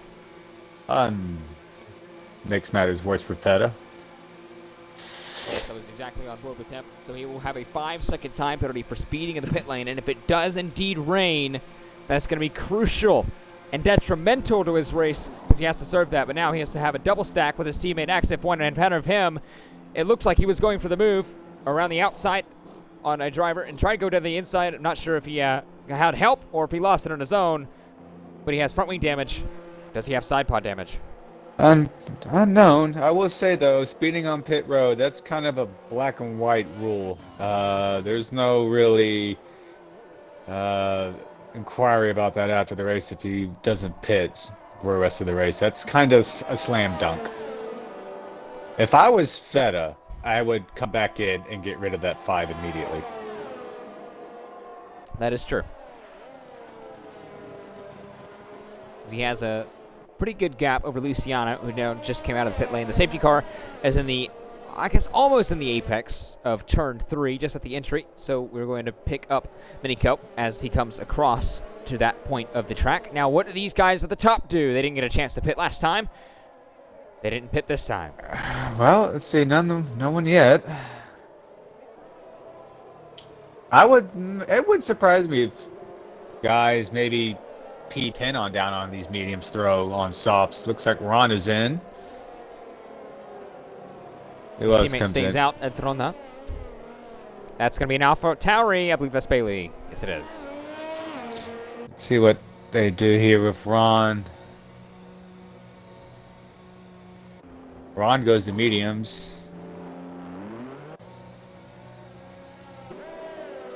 Interesting choice. Bailey goes to softs with a front wing change. Let's see, and they're not gonna. Well, Bailey's gonna lose one to Wrath, but Wrath was pitting, so not much of a gamble there for Bailey. He had nothing to lose. You're running P12, P13. Had to fix the front wing anyways. Why not just throw softs on it? It's going to be close between him and Axe. Actually, by being close, I mean it's not close at all. Bailey's ahead of Axe and will stay 13th. So in actuality, he didn't lose much time at all. And, well, with that, he started on the mediums, and a lot of the guys behind him did as well, except for DXD Ishigo, who started on the soft compounded tire, as well as Ron Swanson, who also started on the soft compounded tire. But Ron has chosen from the soft to the medium. He now has his 2 third tire whirl done and completed, but it doesn't matter if it rains. I will say this though, Bailey's filled the quota for tire allotment as well. He started on mediums, but if it does start to rain and it's not heavy, the soft tire is the tire to be on because it will stay at least have some heat in it. Unlike the medium, once they tend to get cool very quick when they get wet. That's going to be the main strategy so far with these guys staying out. Hopefully they can stretch it out, and it rains hard enough. These guys at the back from 13th on back, including Ron actually, with his mediums, but it's going to be a little bit more difficult for him, especially because of the medium compounded tire. They're wanting it to not get very hard, not get very heavy, and they want it to go to the end of the Grand Prix with that kind of light rain, not the kind of rain we saw at the actual Russian Grand Prix and the real-life Formula 1 2021 season. And a lot of these guys up front are hoping it does happen. The guys at the back, they want it to just sprinkle. Well, have to rely on Mother Nature for that. He's a hard person to predict, just as Lando Norris.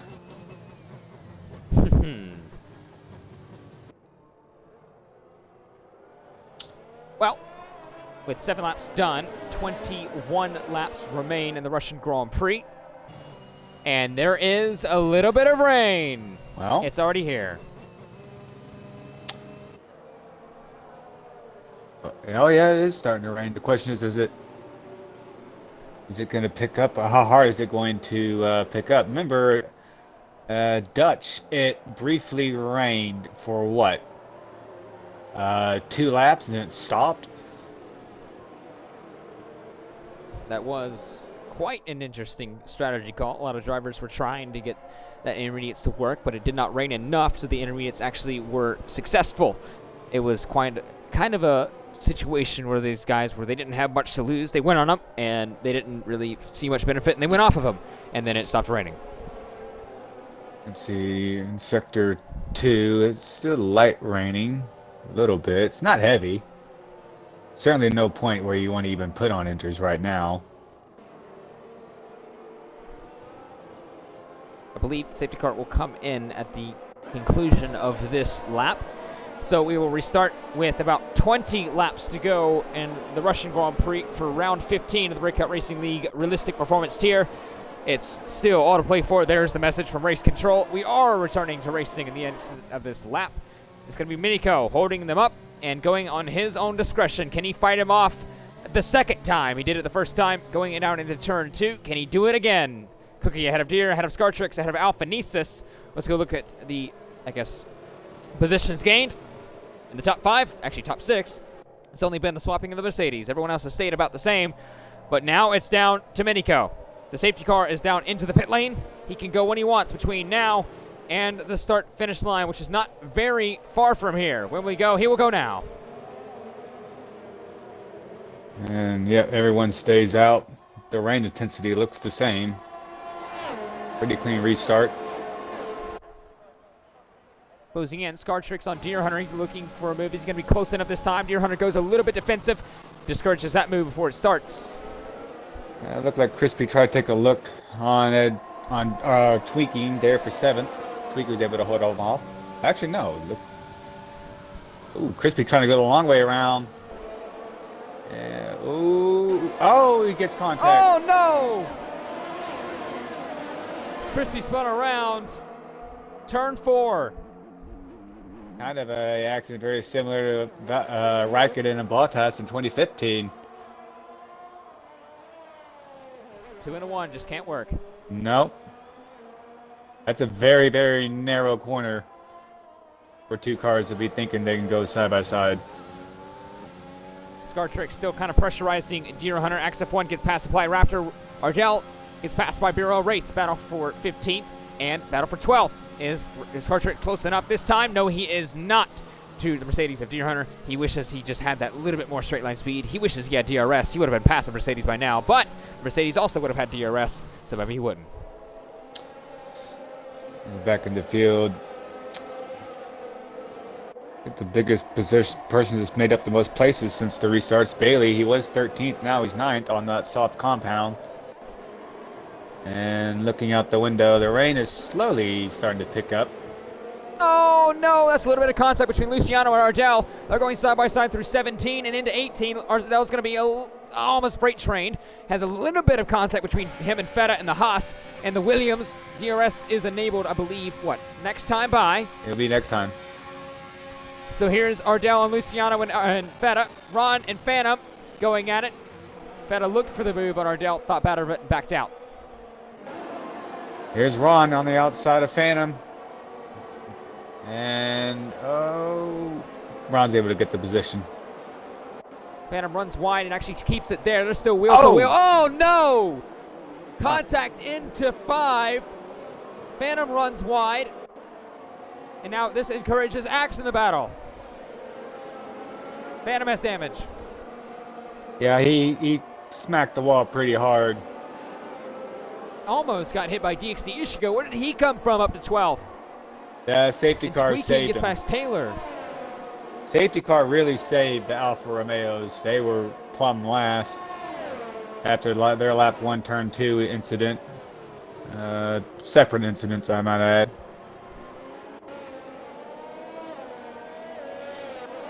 Oh, look at this. Battle between Bailey and Ed. Bailey with his fresh softs gets past Ed Tronha pretty easily through turn 14 into 15. He makes the move stick the fully way. But look behind him, though. Ron Swanson's charging as well with those fresh medium compounded tire. And in comes the pit lane. Goes Taylor. DRS enabled this time. Is Cookie close enough? I think it's too early for enters. We'll find out.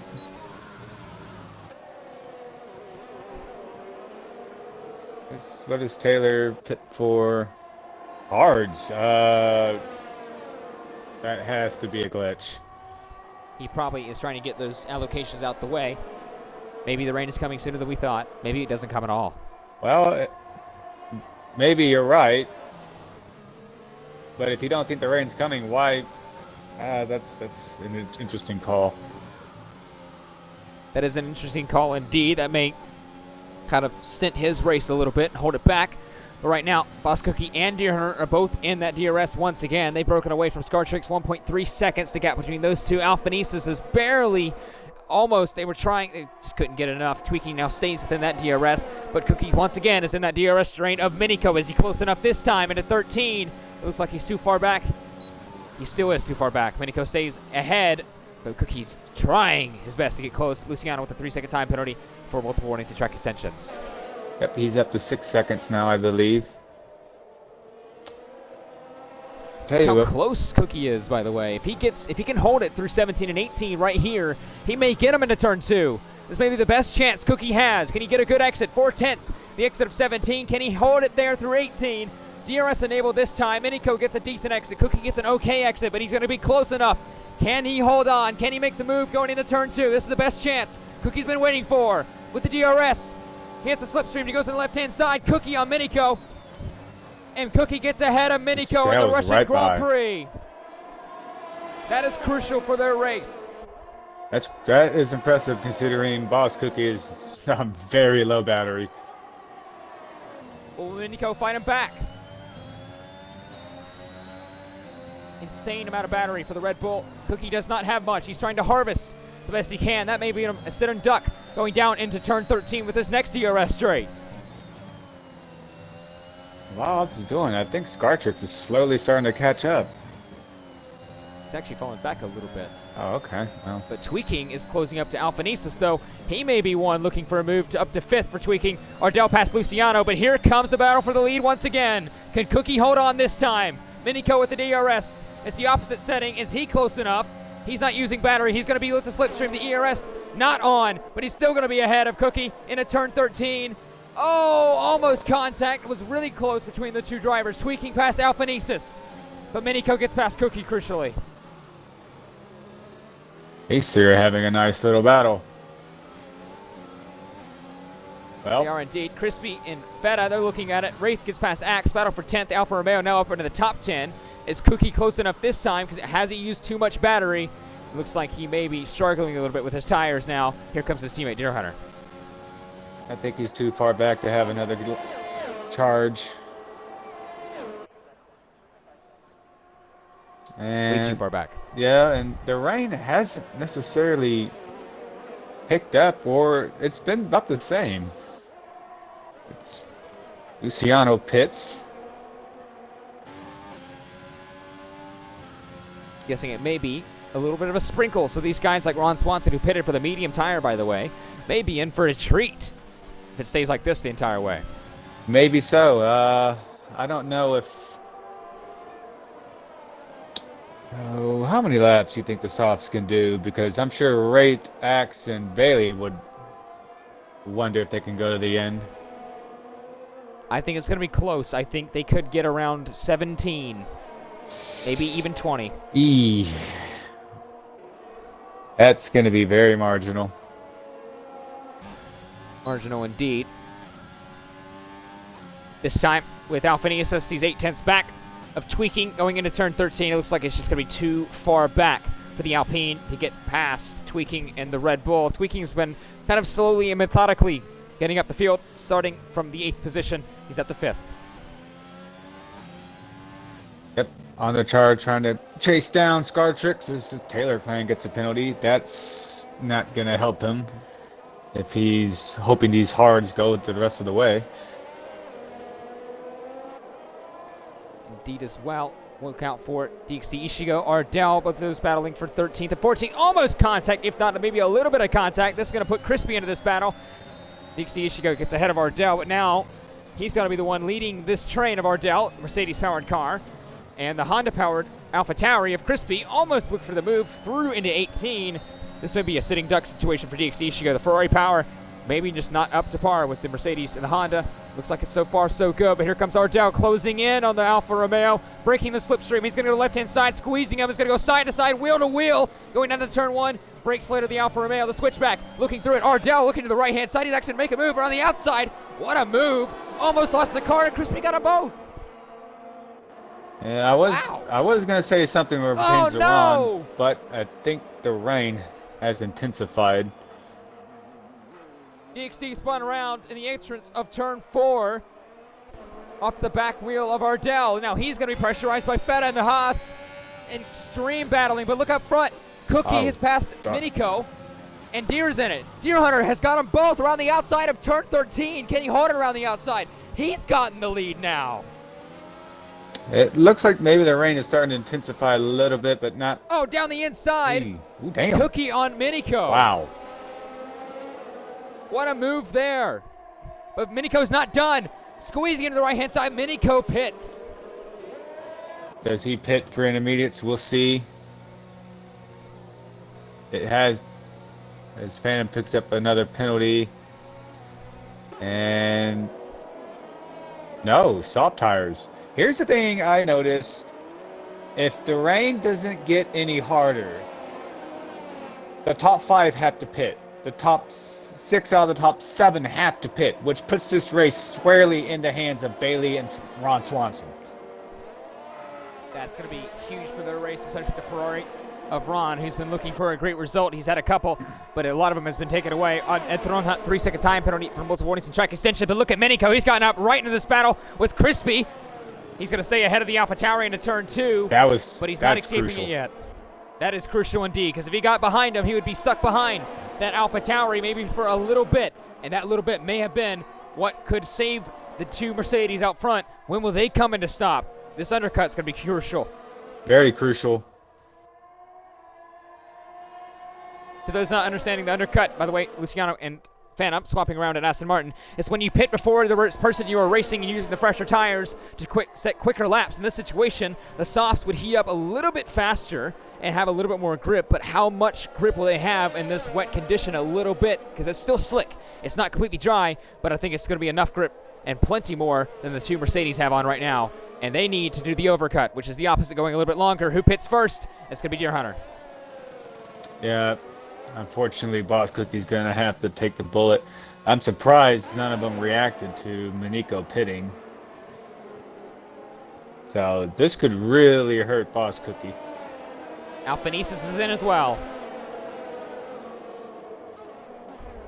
Where does Menico come out of this? He's stuck behind Axe right now. Axe is going to go side by side, and Axe kind of lets him through. Doesn't fight it too hard to the 17, but where does Deer Hunter come out? Alphanesis puts on intermediates. He's the first one to go to that tire. Menico is ahead of Deer, and Deer is crucially behind Axe. So he has gotten that overcut. It worked for Menico. He's gotten about, what, 1.5 seconds on Deer Hunter. Menico does have traffic. He has right ahead of him. If you're Deer Hunter, he has to get by Axe as soon as he can. Wraith. Which he's doing now. Wraith just lets Menico through. That's very smart of him. Gap is now similarly at 1.5 seconds, but the gap between these two is going to be crucial when determining where Cookie will come out. Can Wraith get through? In turn 10, he's going to grab the DRS. Deer Hunter is around the outside of turn 10 on the Alfa Romeo. What a move. But 1.8 seconds. He's lost a little bit of time there, but now he has the DRS. He's going to be closing in and trying to chase down Menico and the Red Bull once more. He has about 12 laps to do so, and Boss Cookie's in. Yep, Boss is in. Trying to see how Alphanese is doing on his tires in relation to the others. And he's slowly. No, yeah, he's losing a lot of time. Yellow flag. I believe that is Alphanesis around. I believe he actually let someone through. Not sure if it was around or not. There's a yellow flag in that sector. Boss Cookie has gone out behind both his teammate and Menico. And he has crucially gotten behind, I believe, Wraith as well, because Wraith is going to have the overspeed. He's going to have the slipstream. He's going to try to go for the move around the outside of turn 2. No, he doesn't. Cookie cuts him off, but goes a little bit deep. But so does Wraith. So far, Star Tricks and Tweaking have not pitted. They're on 15-lap mediums. So they have to pit no matter what. And then you have Ron in P3. He is good to the end. Then you have Menico, Deer, Boss. They just got done pitting. And then Wraith, he's on 9-lap medium or soft tires. Ron has to take these tires another 12 laps, which is doable. The mediums don't really wear much around here, especially the low undulation and low, I guess. The tires really don't wear much here. Period. No, That's they why don't. They have the softest tires. A couple years ago, we saw Max Verstappen darn near go through the whole race on mediums. That's basically what Ron's trying to do. That's what he's trying to do. I don't know if he has the pace to hold off these three, but still, it would be a solid result for the Ferrari. It will indeed, but here comes Bailey on Ardell.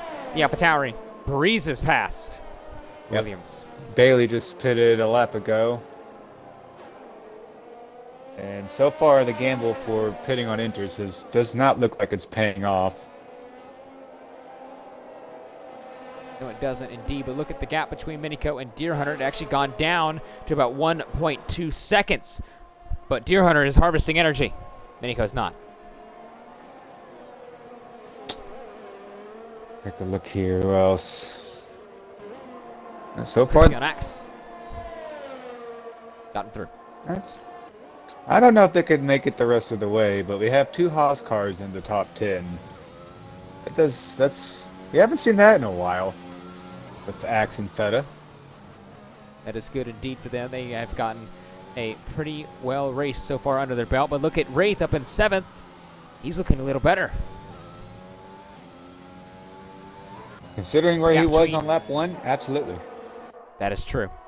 He's gone up, what, around 12, 13 positions since lap 1. Wraith has definitely put on a show and a clinic so far in that Alfa Romeo. But look at Minico. He has the DRS on Ron Swanson, and that power of the Red Bull easily breezes past the Ferrari and up into P3 on track, provisional P1. Oh, and Crispy gets a 3-second penalty. It's going to be crucial for the Mercedes to get by Ron as fast as they can if they want to get after Minico. Taylor passed Raptor, battle for 13th, but regardless is Deer Hunter is going to grab DRS, because that's the detection line back there. So if he can get past Ron as quick as possible, then he can use that ERS and that DRS he has for that Mercedes to go chase after the the Red Bull of Minico, who's about 11 seconds behind his teammate Tweaking and Scartrix, who's yet to stop, and that's exactly what happened. Deer Hunter gets past Ron Swanson with ease, and Crispy pits. Speaking of pitting, Alfa Venise went to the soft compound tires, abandoning those inters. He's been the only one that actually tried to have that work out. Did not work out at all. Interesting to see. Speaking of not working out at all, that overcut that Mercedes had to do, it has not worked out in their favor. Nope, Minico picked the perfect time to pit, kind of surprised Mercedes, and kind of left them unable to react to it. And being the fact that the Mercedes cars are running so close to each other, they can't pit at the same time. Yeah, that's true indeed. And that's something that they may have to look out for in the future. But that's once again actually the first time they've had to deal with that this season. Yeah. Because the luck for both Mercedes drivers, either it was Zach or Deer, or for a couple of races, even Raptor was up in the Mercedes seat. They've not had both drivers this close to each other on track this consistently and this deep into a race. And that shows how good of a race they're having so far here at Russia. And good for them. It'll be interesting to see where Scartrix and Tweaking shake out when they pit. Ideally, what would really help their scenario if they get a safety car, or if for some reason the rain just immediately intensifies and everyone has to go to inters. Maybe that's what they're hoping. It's true. Deer Hunter has DRS, by the way, on Minico. So that Mercedes will be now driven through by the Red Bull. And yellow flag, I believe that is... That's Ichigo. Etronha. No, Ichigo is retired. Oh, he's out of the session. That's a safety car. Well, what was I just saying? Well, there you go. Well, we know for a fact these front two, they have to pit no matter what. The question is, with the weather the way it is... come out in front of him? Yeah, very well could. That may be crucial if Scartrix and I Am Tweaking can come out in front of Minico, Deer Hunter, and Boss Cookie. It may be close. You got everyone already in the back half pitting, most going to softs except Supply. He went to hards. Crispy went to inters, so have to keep an eye on that. So what does Tweaking and Scartrix do? These two not too far away from each other. And, well, like you said, they have to stop. And, well, this is the perfect time to do it. That and Ron also has a free pit stop, sitting P6 on 12-lap mediums. He's 50 seconds ahead of Wraith, so theoretically he can pit as well. We'll look at the three names we didn't talk about, though. Wraith, Axe, and Feta. They get a free pit stop as well. Same with Taylor on the hards. He can get off of those and go back on the soft compounded tire. and Crispy, who went on the intermediates. Yeah, I wonder if that was intentional or not. We'll see. If he comes back to So pits, about Ron that- does pit. About those guys coming out in front of him. It was Yeah, they didn't. Yeah, it was going to be close. The one that really benefits from this a lot, I think, other than Scar Tricks or Tweaking, is Ron. Those three really, they all three benefit from it. And looks like everyone's going to softs.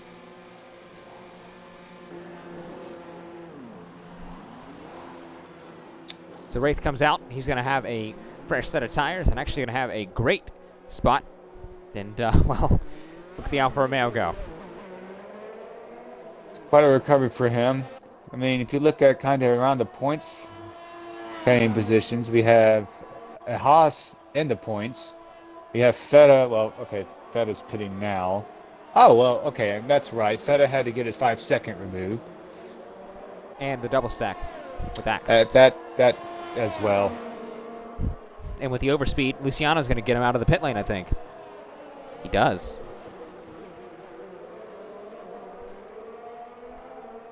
Back up front, though. Lap 20 of 27 of the Breakout Racing League Realistic Grand Prix. Round 15 at the Russian Grand Prix in Sochi. We've lost 2 drivers, Ferrari and DXT Ishigo, from the Russian Grand Prix. And we have 18 more remaining around the circuit. And about 7 laps to go. Coming this time to the line. It's going to be close. It's going to be entertaining. Who gets it? Is it going to be Minico holding on off the charge of the 2 Mercedes behind him? Scartrix, Tweaking, Ron. They have fresh, soft, compounded tires. Or is it going to be another chaotic race? The rain is still there. Will it get heavier? Will it get lighter? We'll have to wait and see. Crispy still stayed on at his intermediate, so he's going to gamble at that. As for penalties, everyone has a 3-second penalty that has been lit up except Ardell and Luciano. They have a 6-second. So that's going to play a role at the end. You take a look at a guy like Feta. He sits for P14, but pretty much, Supply gets that That's going to hurt Supply Raptor. under safety car of all things. Interesting. But I was about to mention, Feta, everyone around him has a penalty but him, so it's not worst case scenario of him having to deal with that 5-second penalty. He got his removed. These guys can't. That is true. Now, Wraith catching up to the safety car queue in a few moments' time. He's about 7.7 seconds off of it right now. Kind of have a little bit of a train forming behind him with Axe and Bailey. And Taylor's not going to be too far behind. I think the safety car will come in around lap 22 or the conclusion of this lap, depending on if we can get Supply Raptor and Alphanesis It's going to be close to them this time. I don't think. No. Well, I mean, they could do a late safety car. I mean, we've seen that before, but Supply still has a lot of ground to catch up. The later the safety car goes, the more chaotic it will be. Oh, they expect fireworks. Oh, I'm expecting fireworks. All right. I'm either expecting it down to turn 1 or turn 13. I will say, for some reason, these conditions, it has suited Mercedes more than Red Bull. Even without having a lot of battery, Deere and Boss Cookie have been able to be right with Minico. Unless Minico is just saving that for later and not really wanting to show his true pace yet. But they quickly caught back up to him before the safety car came out. Let's touch back on this, and you've said it already, but we'll touch on it again. Crispy is still the only one on the intermediate tires, and I'm not sure if he's actually wanting to stay on those tires, but Alphanesis wants to get a move on. Yeah. We'll find out next lap if that was the right choice or not. Stays out again.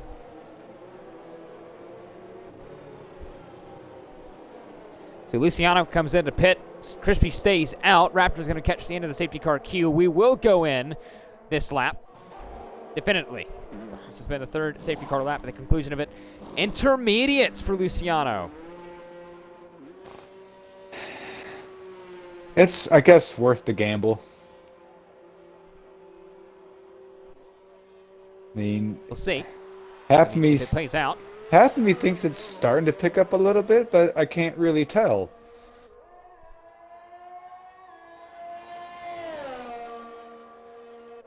Well, if it picks up, Luciano Raptor now as well. He's on the intermediates. There's now 3 drivers on it, Luciano, Raptor, and Crispy.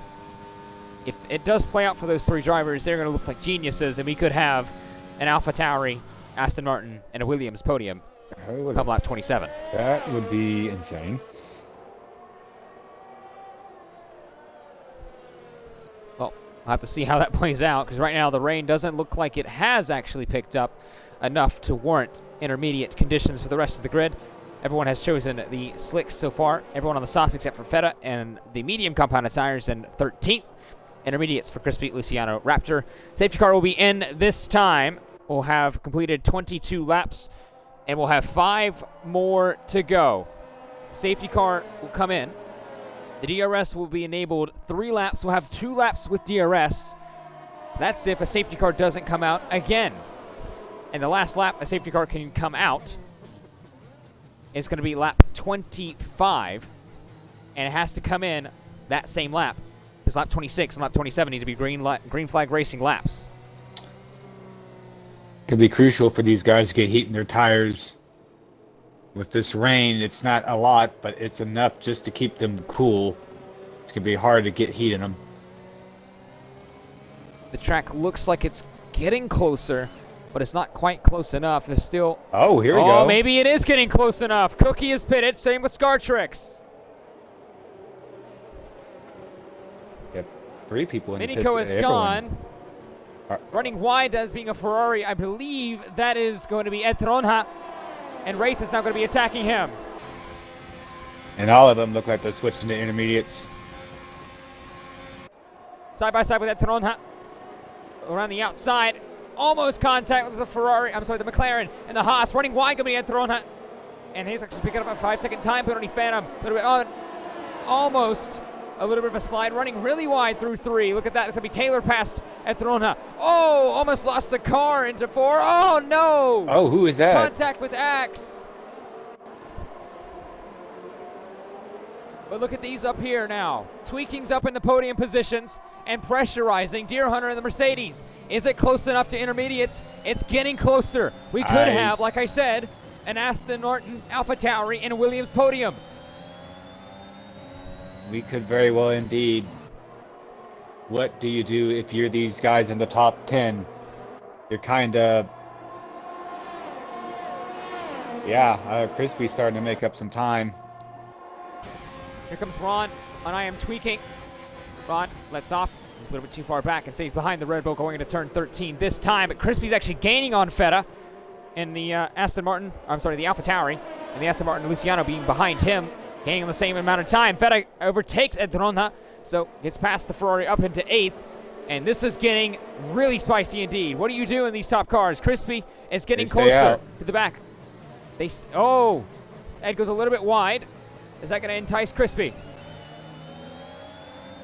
Trying to see who else. These ones that Phantom stays out. I think you're in your boat right now. You've already made your bed. You're just going to have to find a way to get through it. Luciano, 3-second time penalty. That's going to be crucial because Crispy is now in the battle for the lead. Raptor is there with them. If this is the battle for the lead, they need to sort it out now. Unfortunately, but it could not. Either way. Oh, Ed running wide. Wraith is out of the race. If that's a safety car, this has saved the entire top 4. But it's still going to be behind them. Luciano Etronha, side-by-side safety car. And there is Wraith. He's made contact. His left front tire, I believe actually his right front tire is off. The tether is broken. This may have saved these top 5. And the top 7 to be exact. Because now if they pit, they won't lose as much time as maybe Scartrix and Cookie. but they can also have the luxury of staying out for a couple of extra laps and hoping it doesn't get wet enough. If the safety car takes 3, well, when does the safety car have to come in? Lap 25? It has to come in lap 20. The exit, okay. The completion of lap 25, start of lap 26 has to be green flag from there. So there is no more safety cars. I don't know. Ooh. It's going to only be this lap. They have to catch the safety car up into turn 2, where it is right now, and then it'll immediately go in that following lap. Looks like none of them decide to pit. I think you made your bed with this decision of staying out. Because if you pit, you're going to lose the lead. And I think the question is, can you hold on for 2 laps? Axe has been given a drive-through time penalty for speeding under the safety car, and that has pretty much killed what was left of his race. He put it onto the slicks. What's the most annoying message I tell you when a safety car comes out? The Delta. Yeah. Always watch the Delta. Yeah, it probably annoys you, but it avoids that. That will completely throw your race away. I mean, Axe, you might as well just go ahead and just park it. Ed has pitted, and I believe he's going to get off of the softs and onto the intermediate tires. I don't think, where was he at before? I think he was outside the points to begin with, so... He was 9th going into the pit lane. Actually, I think he's actually stayed on the soft compound tire. Yes, he has. He's pitted for a new set of softs. Same with Bailey, same with Axe. Maybe it's not intermediate conditions, but maybe it is. I think right now it's just... I don't know. I don't think the teams know what to do. It's probably ideal for slicks, but it's just, very, very tricky.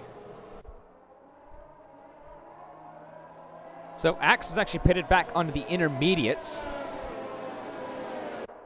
So what is this going to curtail? The safety car is going to come in this time lap. by. We have 2 green flag laps.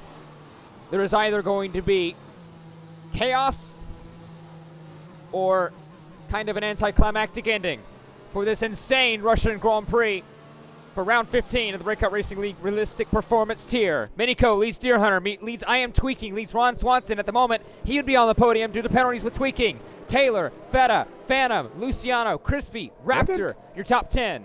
Where did Feta come from?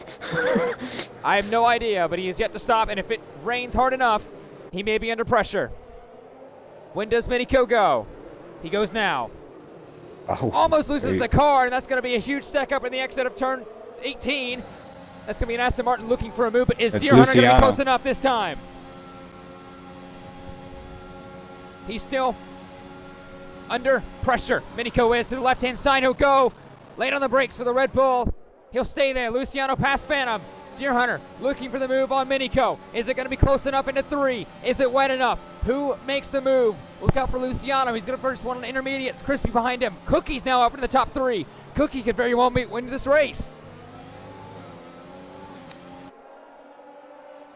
Yes, he can. But is it wet enough? Cookie past Crispy. So maybe it is. Maybe it's not much difference. I think Tweaking, pressurizing the back of Deer Hunter. I think it's going to come down to the drivers, to be honest, who can handle it. Tweaking, sliding into 9, now into 10. He's not too far off of Deer Hunter, but this is the final chance before the final lap. This Luciano is going to closing be in on intense. Feta. Taylor on Ron. Taylor around the outside and makes the move stick into 13. But Taylor also has a time penalty. Ron could very well be on the podium. Very well can be. He's got So Luciano look at behind Luciano. him. He has a chance right now, but he has a time penalty. In fact, he has 3 seconds. Luciano has 9 9 seconds. seconds, so that's really going to hurt him. Tweaking has 6. We're now on the final lap of the Russian Grand Prix. One more time around. And Cookie's closing in on Luciano. Cookie needs to Almost make contact. he needs to make quick work of Luciano to get Ron to get on the podium. Or he can get him here. Oh! Down the inside of turn 2. Running wide goes Luciano.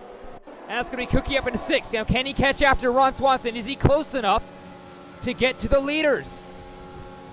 Meanwhile, the second Deere, Tweaking, and Taylor clan, they're fighting very hard here for P2.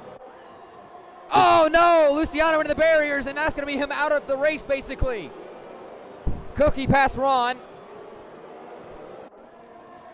And around, I believe, in turn 3 may have been at Tronha.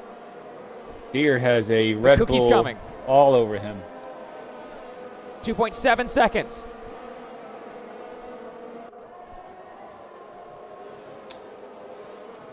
I don't think there's enough time. I don't think so either.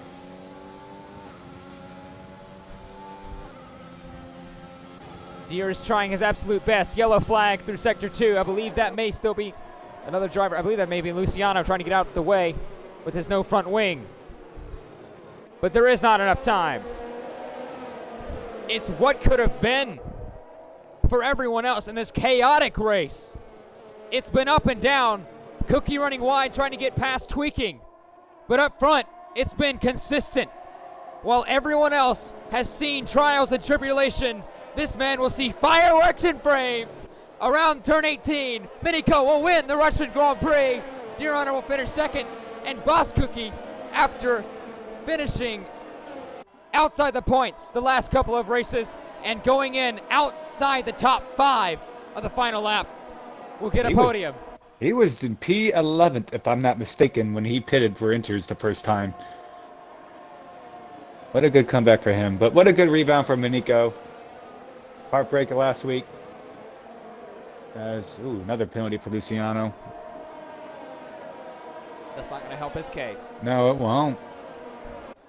But the Russian Grand Prix, for some reason, it never seems to disappoint in the Breakout Racing League. Miniko wins it from 2 Mercedes. Ironically, it's where they started. And these three had a tremendous battle in the first opening part of this race. Interesting to hear them talk about it. How about Feta in P7 in the Haas? Incredible performance from him. Was able to keep his nose clean on the final restart and take advantage of people with their penalties. But even with that, he was around the top 10 for the majority of the race. Yes, he has. The Haas team, as one gets in the points, the other one does a bit of donuts on the exit of turn 17. It's been a great race up and down the field for one side of the garage at Haas. Actually, for both sides, it's celebration. A P7 for Feta, but a win for Miniko.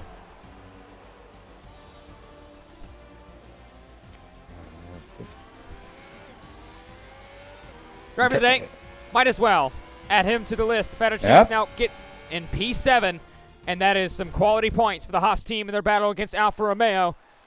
But this man got some quality points in his battle against Unsighted Port. He led a majority of this race. It's fitting he would win it.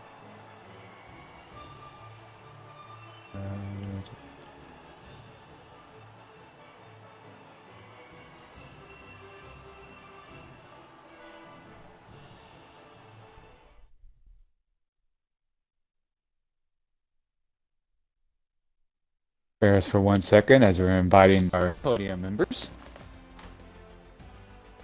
Well, I don't think I could have a set of words to string together to describe this Russian Grand Prix, but the podium is quite simply, I guess, really easy to predict. Miniko, Deer Hunter, Boss Cookie, 1, 2, 3 on the podium, exactly where they started after this chaotic race. Ron Swanson grabs 4th, once again, oh so close to the podium, but another 4th place for the Ferrari man. Scartrix in 5th, Taylor Clan 6th, McLaren gets a good point stay. Feta in the Haas grabs 7th position. Some great points for him and the Haas team in their battle against Alfa Romeo. They didn't score. Alphanesis gets a great rebound and up to 8th. Crispy in 9th, and Tweaking in his first debut with the Red Bull team grabs points, but only 10th. Raptor grabs 11th, Phantom 12th, and Tronha, Ardell, Bailey 15th, 16th is Luciano. Axe is 17th, and we lost BRL Wraith, DXD Shigo, and Ferrari Nut. from the Russian Grand Prix. And we'll start the podium interviews. I believe all three are here. Take a peek. Yes, they are. So we'll start with Boss Cookie. Well, I mean, first describe the conditions out there. Pretty dry with you and your battle with your teammate Maniko, and then all of a sudden the rain came. Didn't look hard enough for inters, but then you decided to pit for inters. Just describe your overall race. So yeah, it was good. I think Maniko was running high downforce, which allowed me to kind of stick with him on the straights. But yeah, and then so I saw Deer was kind of keeping with us, so it was kind of a situation like real life where you only have one Red Bull up there, and both of us able to kind of challenge him. But I think it was good. I think if this last safety car didn't come out, it would have been a lot closer. Because I was on fresher tires, Deer was on fresher tires, and Deer was in DRS before the last safety car came out. But I decided to take the risk. And by the end, the inters were the quicker tire, and I think if I had one more lap, I would have probably got them all. I mean, hopefully, I don't know. Probably not, but I think just on pace, by the last lap, I was easily like a second and a half, 2 seconds quicker. I just had to clear a lot of traffic. But it was fun. I enjoyed the battles. I think we got at least a semi-normal race for once. I mean, yeah, that's all I can really say. It was fun. Yeah, it was basically where Mercedes should be, battling in the podium positions and for the win. And it was a tremendous recovery considering when you pitted, you were, I think, P10, P11 when you pitted on that safety car, the safety car restart. To Deer, well, like your teammate Boss Cookie, you gave everything you could to be ahead of Maniko in this race. How challenging was it to basically keep it on the road on slicks and with the rain getting heavier at the end? I mean, honestly, it was fine until that last safety car came out. It was honestly fine. I think that's part of like the vortex theory. You know, cars kept going around, the track kept, staying dry. But as soon as, cars slow down and, you don't have that momentum. And then at the same time, the rain was just picking up. So I think in the end, Cookie made the right decision because obviously if he would have had one more lap, he would have won that race.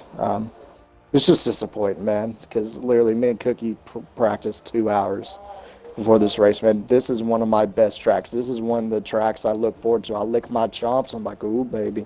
We diving in like it's a nice, juicy, steak right now. And it's just disappointing, man, because I thought we could win. Maniko was running high wings. I was running high wings. Cookie was running lower wings. So, I mean, we could basically bully him, being in the top three. And it's just, it's disappointing, but in the end, it's a double podium. We outscored Red Bull, which is good, but Maniko gaps us in the drivers, so oh well. Well, for the drivers it's one thing, but for the constructors, you get both cars in the podium, and as you mentioned, Red Bull. Yep, Red Bull wins, but they also get P10. Is the championship still on for y'all in the constructors, for both of y'all? If we can keep performing like that, constructors, we can inch closer. But like I said, it's really getting to the point now where both me and Cookie, we're really starting to gel together and really starting to gel with this Mercedes team. It's taken half a year. Dear, you told Taylor to hold me up on the entries at the end. but I definitely think the drivers is still the go. If we can just have a little luck go our way. Ignore what Cookie said. I don't know what he's talking about. He's high. Well, I mean, if you think back last week, both of y'all should have been in these positions, and unfortunately, I believe we lost both of y'all in that race. I can't remember. No, we lost Boss Cookie in that race. I can't remember. Anyways, I will conduct the second place and third place interviews. Congratulations, great drive, and the changing conditions that was the Russian Grand Prix. Now, to the lead car and the winner of the Russian Grand Prix. Maniko, it's quite a tale of two stories from this last lap to last week's last lap. In fact, you didn't finish the race on the final lap a week ago. Now you win the Russian Grand Prix. Talk us through it. What happened in your race? Because it was a great one from our side. I was gonna do something real quick before anything. Oh my god! That last lap, the last couple of laps was so stressful. Oh man, that race really had it all, if I'm being honest. It was stressful with the two Mercedes that were trying to pressurize me into pitting, which I did. I wanted to try and get the undercut, but yeah, it was one heck of a fight, one heck of a race. And I knew that the crossover point was going to be near the end. I knew that Cookie was catching on the final two laps, but I knew I had the gap, and I knew I was had a bit of a buffer to Deer, so I was just kind of taking it easy. I knew what I had to do, and yeah, after last week's huge disappointment, I needed this. Actually, I needed this for the past 3 weeks, if I'm being honest, because I finished P6 in Hungary, P6 in Belgium. I didn't even start Netherlands. I DNF'd in Italy. This I needed. Needed indeed, and now you go from Russia to Singapore a week from now. How do you think your chances are? Red Bull have started to favor that circuit as of late, but Mercedes has still been dominant. Can you try and take the fight to Mercedes at Singapore? I definitely think so. The Red Bull with the downforce is absolutely insane in the corners, and Singapore, obviously, it's a high downforce track. We'll just have to see in a week's time, but I have high hopes. It's actually a track I like quite a lot. Well, we'll have to see in a week's time. Congratulations on your win in the Russian Grand Prix, and a track you actually started to say you liked. Is that the case? Yeah. Needless to say.